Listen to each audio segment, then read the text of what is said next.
Lost and Found, written by Oliver Jeffers. Once there was a boy, and one day he found a penguin at his door.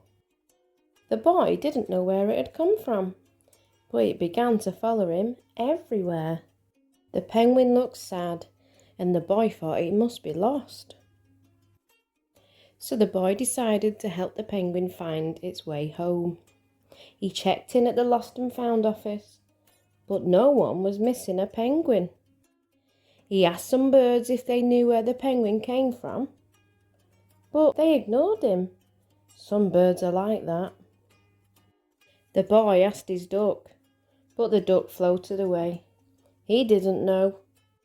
That night the boy couldn't sleep for disappointment.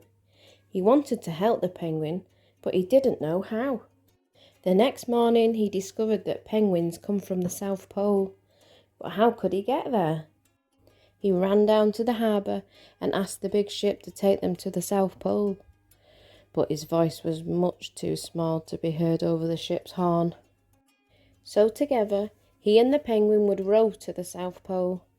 The boy took his rowboat out of the cupboard and they tested it for size and strength. They packed everything they would need and together they pushed the rowboat out to sea. They rowed south for many days and nights with the boy telling stories all the way. The penguin listened to everything that the boy said. They floated through good weather and bad, when the waves were as big as mountains, until they came to the South Pole. The boy was delighted, but the penguin said nothing. Suddenly it looked sad again as the boy helped it out of the boat. The boy said goodbye and floated away. But as he looked back, the penguin looked sadder than ever. It felt strange to be on his own, and the more he thought, the more he realised he was making a big mistake. The penguin wasn't lost, he was just lonely. He quickly turned the boat around and headed back to the South Pole as fast as he could. At last he reached the pole again, but where was the penguin? The boy searched and searched, but he was nowhere to be found. Sadly, the boy set off for home. There was no point telling stories, because there was no one to listen, except for the wind and the waves.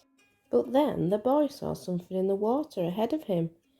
Closer and closer he got, until he could see the penguin. And so the boy and his friend went home together, talking of wonderful things all the way.